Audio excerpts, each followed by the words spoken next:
Hello students, आज से हम स्टार्ट करने वाले हैं हमारे जो इंग्लिश ग्रामर है उसको। और ये किसी भी क्लास के लिए स्पेशल नहीं और ये सभी क्लास के लिए इम्पॉर्टेंट है। तो आप ये वीडियो अच्छे से देखना, आपका इंग्लिश ग्रामर का पोर्शन जो है वो कंप्लीट हो जाएगा। और मैं एक एक करके आपको जो भी टॉपिक है, यानी यहाँ पे आप देख लो हमने स्टार्टिंग से स्टार्ट करा है, यहाँ से लेकर हम सारी इंग्लिश ग्रामर के सारे ही चैप्टर को आपको कंप्लीट करा देंगे। तो आप जो फर्स्ट टॉपिक है वहाँ से स्टार्ट करो और आप सिर्फ देखना नहीं, सुनना नहीं, इसके साथ ही आप नोट डाउन भी करते जाना ताकि आपको क्या हो, अच्छे से याद भी हो जाए। तो देखिए, सबसे पहले हम समझते हैं ना, इंग्लिश लैंग्वेज हमने पढ़ना स्टार्ट किया है। तो इंग्लिश लैंग्वेज क्या है? तो आप देखो यहाँ पे कि English is an international language. ये इंटरनेशनल लैंग्वेज है, यानी हम अगर किसी भी देश में जाए ना, हमें वहाँ की लैंग्वेज भले ही नहीं आती होगी, बट हम वहाँ पे इंग्लिश का यूज़ कर सकते हैं और उनसे बात कर सकते हैं। क्योंकि बहुत सारे देश हैं, सबकी अलग अलग लैंग्वेजेस हैं, हम उतनी लैंग्वेजेस को तो नहीं सीख सकते हैं।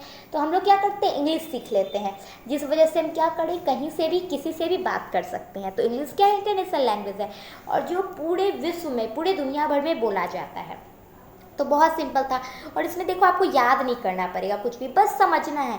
और इंग्लिश बहुत टफ नहीं है, बहुत ईजी, आप बस आराम से समझते जाओ पेशेंस के साथ।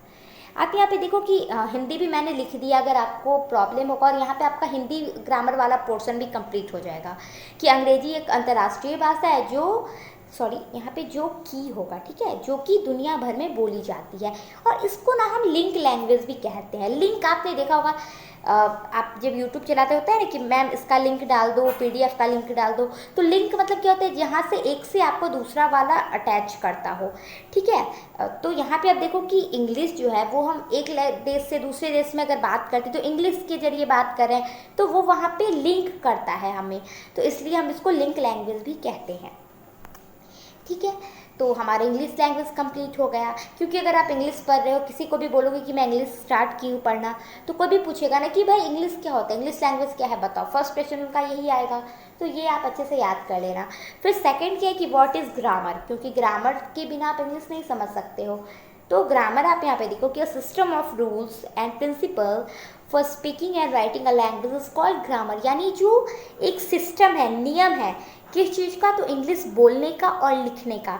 क्योंकि अगर मैं बोलूँगी, अगर मैं सिर्फ इंग्लिश बोलना जान रही हूँ, आप समझ नहीं रहे हो, फिर भी हमारा लैंग्वेज बेकार है।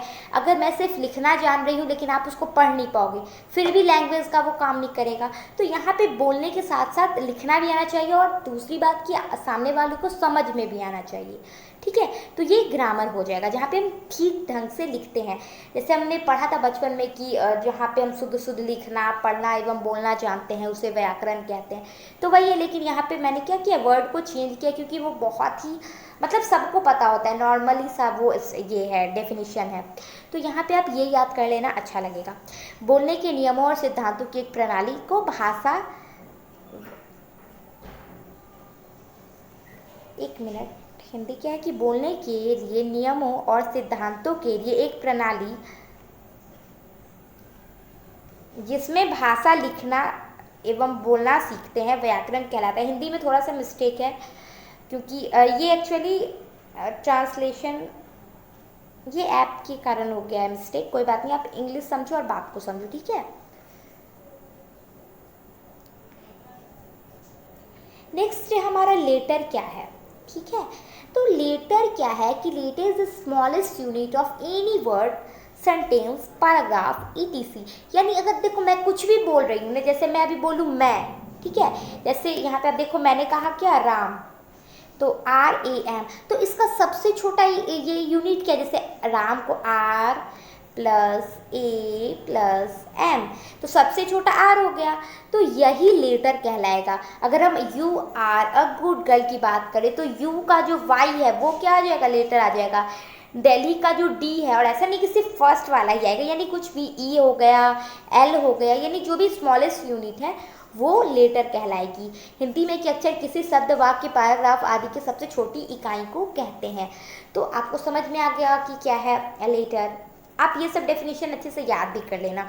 और A to Z जो हम याद करते हैं, अल्फ़ाबेट्स याद करते हैं, वही क्या है, 26 लेटर्स है अंग्रेजी भाषा के, ठीक है, और जिसको हम इंग्लिश अल्फ़ाबेट्स कहते हैं।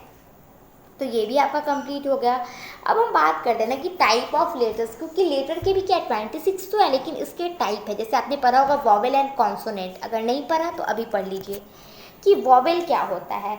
तो A E I O U are called vowel, यानी जो ए होता है, ई होता है, आई होता है, ओ होता है, यू होता है, ये वॉवेल में आता है। जैसे अगर आप आगे पढ़ोगे ना, भी आर्टिकल पढ़ोगे, use of A am the, तो वहाँ पे आपको ये वॉवेल का कॉन्सेप्ट क्लियर होना चाहिए। तो आप अच्छे से बिल्कुल रट लो कि ए आई ओ यू को क्या कहते हैं, वॉवेल कहते हैं, और इसे स्वर कहते हैं। यानी आप देखो ये किसी के हेल्प से नहीं बोल जाता, आप ए बोलो, इसमें किसी भी अलग अक्षर का हेल्प लेना पड़ रहा है, नहीं लेना पड़ रहा है, डायरेक्ट आप बोल रहे हो। ए डायरेक्ट बोल रहा है, ओ डायरेक्ट बोल रहा है। लेकिन अगर आप बात करो एन, ठीक है, तो एन में देखो आप ए प्लस न एन, ठीक है। वैसे ही आप पी देख लो, तो पी में क्या है, प प्लस ई पी। तो और जो भी अल्फ़ाबेट्स है ना, उसमें हम लोगों को दूसरे का हेल्प लेना पड़ता है, लेकिन ए ई आई ओ यू में नहीं लेना पड़ता है, ठीक है। स्वर की मैं आपको डेफिनेशन बता रही थी। फिर कॉन्सोनेंट्स की बात करें तो व्यंजन, जिसमें क्या हो जाएगा कि the other letters in the alphabets are called consonant, यानी जो ए ई आई ओ यू यानी 5 को अगर हम 26 में से माइनस कर दें तो जो 21 हमारा आता है वो कॉन्सोनेंट हो जाता है, ठीक है। यानी ए आई यू के अलावा जो भी अक्षर बचते हैं अल्फ़ाबेट के, वो कॉन्सोनेंट कहलाते हैं। और आप देख लो कि जो वॉवेल है उनके साथ एन का यूज़ होता है, मैं भी बता देती हूँ, ठीक है। एन, जैसे एन एग, ठीक है, एन एप्पल, ऐसे। वैसे अगर हम बॉय लिखते तो वहाँ पे ए बॉय लिखाते, क्योंकि वहाँ वो बी से स्टार्ट है, ए से स्टार्ट नहीं है। कॉन्सोनेंट क्लियर हो गया। अब सेमी वॉवेल, ये शायद आपको अगर जूनियर हो तो आपको अभी नहीं पढ़ाया गया होगा, लेकिन अगर आप सीनियर हो तो आप थोड़ा बहुत इसके बारे में जानते होंगे कि जो डब्ल्यू एंड वाई है ना, उसको हम लोग सेमी वॉवेल कहते हैं।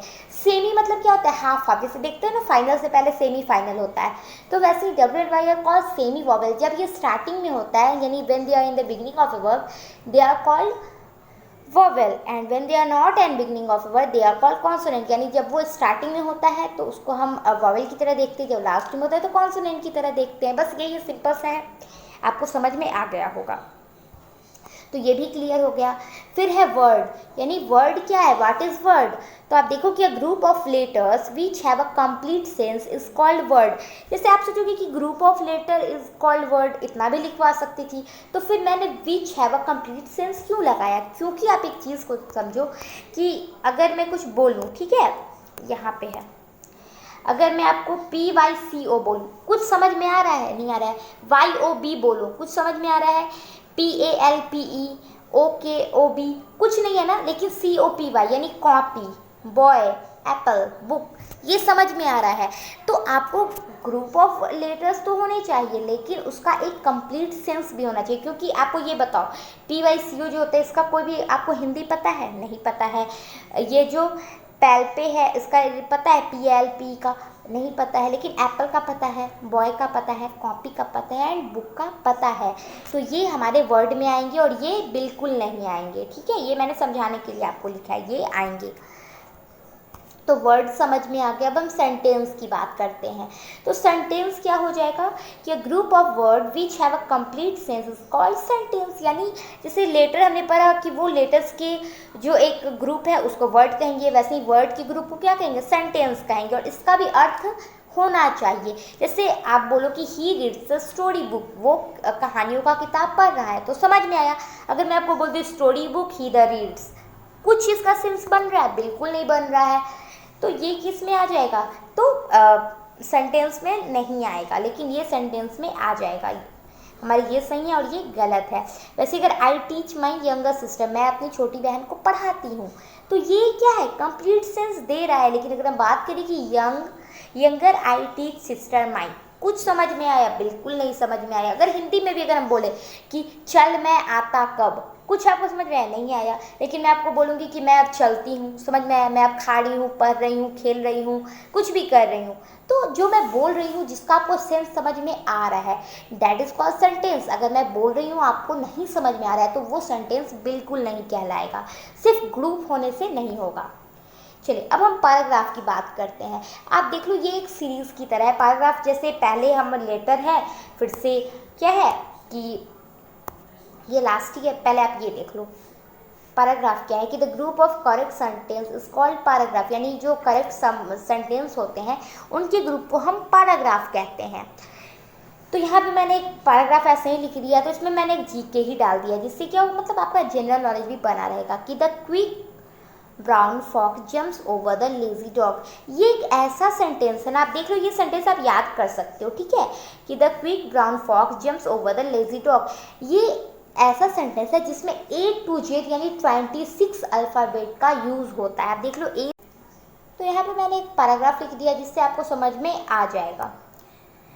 अब आप देखो लैंग्वेजेस क्या होते हैं, भाषा क्या होता है। अगर मैं आपको इतना लेक्चर दे दूँ कि इंग्लिश लैंग्वेज ये है, ग्रामर ये है वो है, मतलब सारे कुछ, लेकिन लैंग्वेज क्या है, कोई पूछेगा ना कि आपको इंग्लिश लैंग्वेज तो पता है, अब बताओ लैंग्वेज क्या है, तो आप क्या बोलोगे।